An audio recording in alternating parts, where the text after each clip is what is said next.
Hi everyone, Charlotte here from New Zealand Shores. Just jumping in with the latest announcement that we received from Immigration New Zealand last week, and that is the increase in median wage up to $35 per hour, which is coming to us in March this year. So it's March 2026. We have just got a small slideshow to help talk you through those changes, just to give you a bit of a visual cue as to what those changes are and how they may impact you.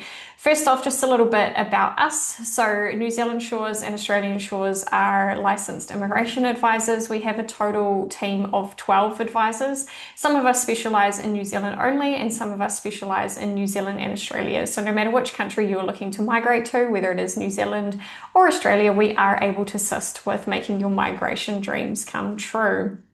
Moving on to the changes that are coming. So as I mentioned, 9th of March 2026, that median wage is increasing to $35 per hour. And this largely has an impact on people applying for residency in New Zealand.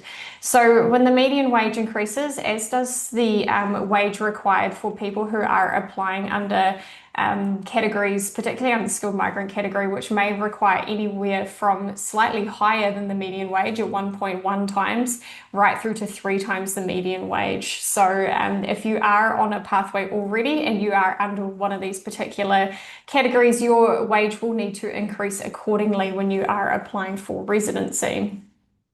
The first question we're getting asked is what is the impact to accredited employer work visas?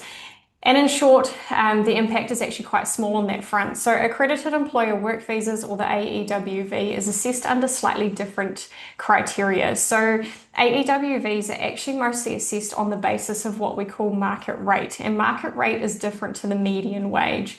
Market rate is the standard wage or salary which a person in your particular role and industry is paid. So for example, if you are a doctor and the average salary that you would be paid as a doctor in New Zealand is 200,000 New Zealand dollars, an employer cannot just pay you median wage, they need to pay you market rate for what that particular role is. Market rate can actually be higher or lower than the median wage for an accredited employer work visa. So sometimes we do see people paid below that median wage, below $35 per hour, because in their industry, the median wage is higher than what they typically would be paid. So with work visas, there is a little bit more flexibility than what there is for residency. And as I mentioned, it is residence where we see the greatest impact to that median wage change.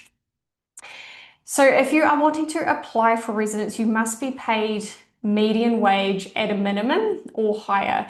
Immigration, however, do still apply the market rate assessment at this point as well. So again, if your typical wage or salary is higher than median wage, you must be paid that.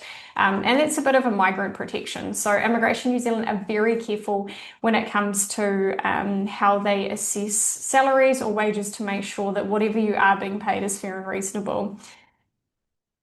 You must be paid median wage in order to accrue New Zealand work experience to be eligible for residence. So under some residence categories, you have to work in New Zealand for a period of time. For some people, that may be 18 months. For some people, it may be 12. For some people, it may be up to 24. So if you are wanting to accrue work experience in New Zealand towards eligibility for a residence application, you do have to be paid median wage or higher.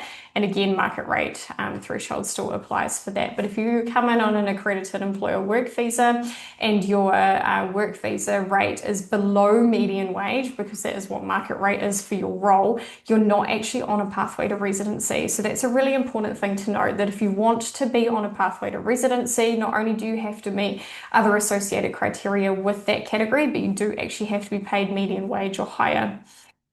Pay rates then increase accordingly for 1.1, 1.5, 2 times and 3 times the median wage. And those are back on that first slide that I showed you. So for example, some people under the skilled migrant category may be, in order to be eligible for residence under that category, have to be paid 2 times the median wage.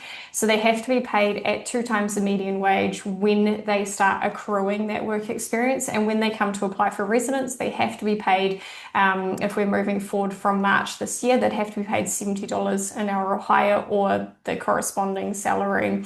So it is something you do have to check when you are looking to apply for residence. Some green list criteria roles, if you're looking at applying for residence under tier 1 or tier 2 of the green list, They do have unique pay rates and salaries. So, and those are different to median wage. And you must go and check on the specific criteria for that particular role. Typically, the criteria, the salary or wage required does increase every time median wage increases. But because they are quite particular per role, per industry, it is something you need to cross-reference directly rather than just assuming that median wage will be sufficient. If you have questions, which I'm sure a lot of you will, because this can be a little bit confusing, particularly with residency policy, please do reach out to us. We are happy to undertake an eligibility assessment for you. So particularly if you're already in New Zealand and you're working and you're looking to apply for residence, but you're not sure how this increase in median wage impacts you, please do reach out. Our first step is to undertake an eligibility assessment on you and your situation. We can then schedule a personal consultation with one of our licensed advisors. And then if you decide you'd like to go ahead with our services, we can commence our visa service application to you. Please do feel free to email info@newzealandshores.com directly if you are looking for that eligibility assessment, and one of our licensed advisors will be able to come back to you as soon as possible. So thank you so much for listening today. We're really looking forward to hearing from you. Yes, this can be a scary change, but there are definitely ways that we can help guide you through this process and still make sure that you are eligible for residence.